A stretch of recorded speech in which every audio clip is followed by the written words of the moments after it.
কথাই বলে পাগলের সুখ মনে মনে। মানে এদের সুখের কোনো ইয়াত্তা নেই, শেষ নেই, কুল নেই, কিনারা নেই, সব কিছুতে আনন্দ পায়।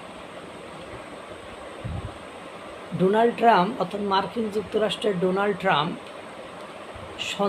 পাকিস্তানের সন্ত্রাস দমনের জন্য F-16 ফাইটার জেটকে আধুনিকায়ন করার জন্য বিনিয়োগ করছে।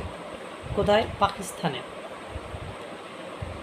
এখন এই বিনিয়োগ করা নিয়ে এটা ভারত কি করবে না করবে সেটা ভারতের একান্ত ব্যক্তিগত বিষয়।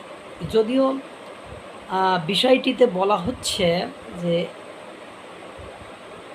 পাকিস্তানের ভেতরে থাকা সন্ত্রাসদেরকে দমন করার জন্য মূলত আমেরিকা পাকিস্তানকে এই F-16 জেট ফাইটারকে আধুনিকীকরণ করার চেষ্টা করেছে। এখন F-16 এতে করে নাকি ভারতের ঘুম হারাম হয়ে যাচ্ছে, যে ভারতের যে আপাত দৃষ্টিতে ডোনাল্ড ট্রাম্প নরেন্দ্র মোদীর সাথে ভারতের সাথে বন্ধুত্বপূর্ণ সম্পর্ক রাখলেও গোপনে গোপনে প্রস্তুতি নিচ্ছে ভারত বিরোধীদেরকে শক্তিশালীকরণ করার, যাতে ভারতকে কোণঠাসা করা যায়, চাপে রাখা যায়। এ কারণে তা আপনাদের ধারণায় যদি ঠিক হয় তাহলে এবার আমি কিছু কথা বলি, আমার কিছু তথ্য আপনারা নেন, এই বুঝগুলো যদি কাজে লাগে।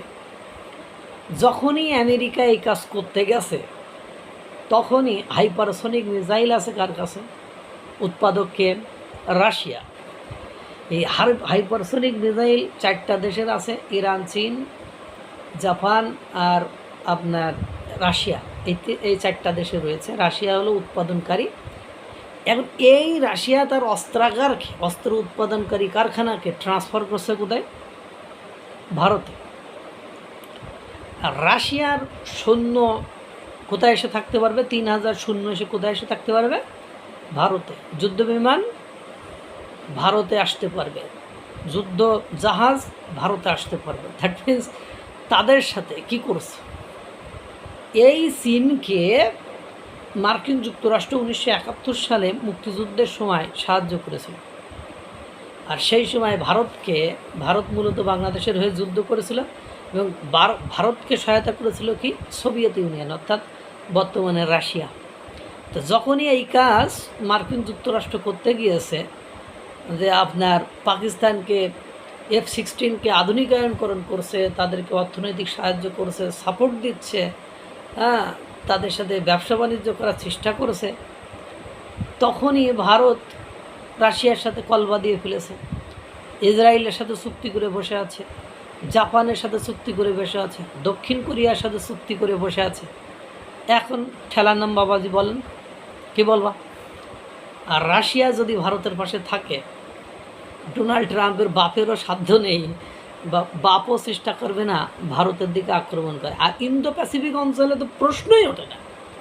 যারা এই পাগলের সুখ মনে মনে যে এইটা দেখে ওরে সাহায্য করতেছে, মানে পাকিস্তানের দিয়ে ভারতের আক্রমণ করাবে, ঘোড়ার ডিম করাইব, কিচ্ছু করাইব না। পাকিস্তান দেউলিয়াত্বের পথে। ওই সৌদি আরব কিছুদিন আগে সাহায্য না দিলে রিজার্ভের 12টা বেজে যাইতো।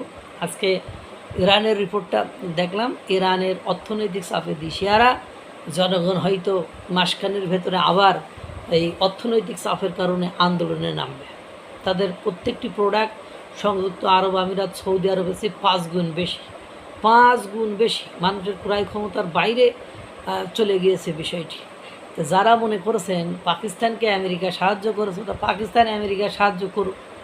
তার এগেনস্টে ভারত কাকে কাকে সাথে নিয়ে নিয়েছে ভারতকে সাহায্য করার জন্য? পাকিস্তানকে আমেরিকা সহায়তা করবে, আর ভারতকে রাশিয়া, জাপান, অস্ট্রেলিয়া, দক্ষিণ কোরিয়া, ইসরায়েল, রাশিয়া, মস্কো, এরা সব সাহায্য করবে। যাবেন কই কোন? এরপরে মধ্যপ্রাচ্যের সংযুক্ত আরব আমিরাত, কাতার, বাহরাইন, এই রাষ্ট্রগুলো তো আছে। সুতরাং এই পাগলের সুখ মনে মনে এইসব চিন্তা বাদ দিন, যে ভারতরে বড়াই হেলাম, এ করাম তা করাম, ভারতরে কিছু করতে পারতাম না আমরা। পাকিস্তান কিছুই করতে পারবে না। অপারেশন সিঁদুরের সময় সে মানে বোঝা গিয়েছে।